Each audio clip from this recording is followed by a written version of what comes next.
The Walking Dead mid-season 8 finale was full of emotional moments, and it's a big milestone in all-out war. Some story points came from the comics, while others were unique to the show. Consider this your spoiler warning. Before we can address that dreaded moment at the end, let's see how the rest of The Walking Dead Season 8, Episode 8 adapted from panel to screen. The final episode of the first half of the season, titled How It's Gotta Be, That's how it's gotta be, was directed by Michael E. Satrazemis and written by David Leslie Johnson and Angela Kang.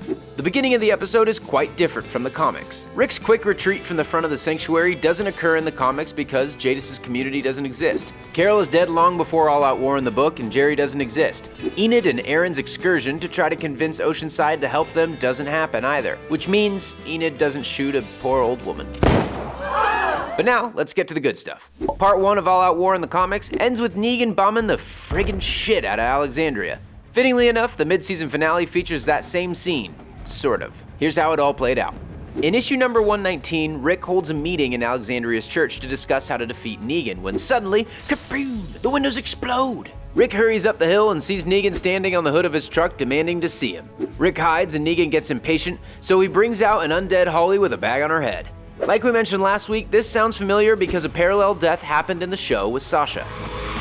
At the beginning of issue 120, Negan and the Saviors toss over grenades which destroy buildings and blow off Heath's leg. Denise gets bitten, Ezekiel saves Michonne from getting blown up, and Maggie arrives to force Negan to retreat. Obviously in the show, things were altered. While Negan's explosive attack on Alexandria was the same, the details were different. Negan arrives unannounced to Alexandria, but in the show, he does it at night, and Rick is currently not at home. Denise died back in episode 14 of season 6, Ezekiel is dealing with other saviors at the kingdom, and Maggie is dealing with saviors of her own. What a pain in the ass! Everyone concerned.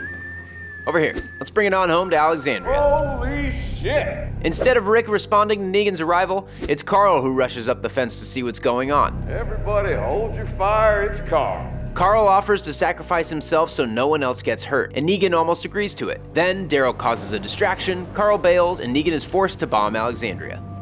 His hands are tied. In both instances, Negan's impatience leads to him bombing our hero's apocalyptic safe haven.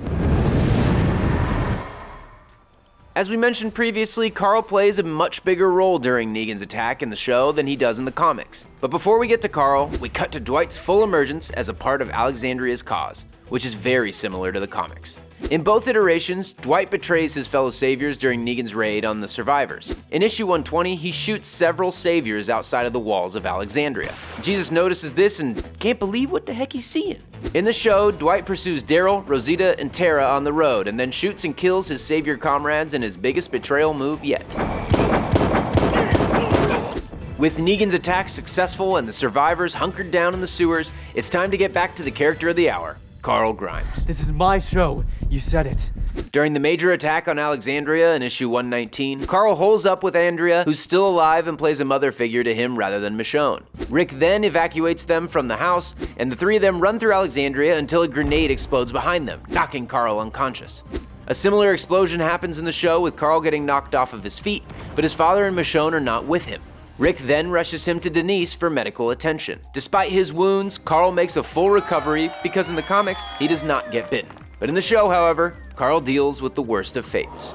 Yep, Carl is bitten, but he is determined to save his people before he succumbs to the inevitable. So he concocts a plan to move his friends, family, and the rest of the Alexandrians into the sewer while he creates distractions using smoke grenades above ground. His diversion plan with Daryl is also a success and leads to the deaths of nearly a dozen saviors in the rendezvous with Dwight on the road.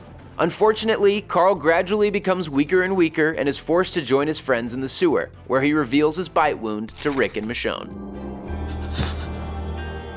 As you can tell, the mid-season finale included a lot of scenes that were not in the comics. Moments like Rick and Carl's flashback with some good old son-to-father advice, Aaron and Enid's Oceanside mix-up, the kidnapping of Jerry, who doesn't exist in the comics, the Savior's takeover of the kingdom, Eugene accidentally helping Father Gabriel and Dr. Carson escape, Ezekiel's counterattack, Maggie's killing of a Savior prisoner in retaliation to Neil's death, Rick and Negan's fight in the Grimes house, Michonne's mutilation of a Savior, and of course, Carl's Walker bite did not occur in the source material. With such a large diversion from the comics with a major character's life on the line, how will this create a larger split between the two mediums? What does that mean? If you haven't already, make sure to grab volumes 20 and 21 of the comics so you can see for yourself how the two stack up to each other. I'm gonna go to Rick's, make a little spaghetti. Like this video, comment below with any key differences we missed, and subscribe to Skybound. We'll be breaking down the comic to show comparisons as Season 8 of The Walking Dead continues its bloody path forward.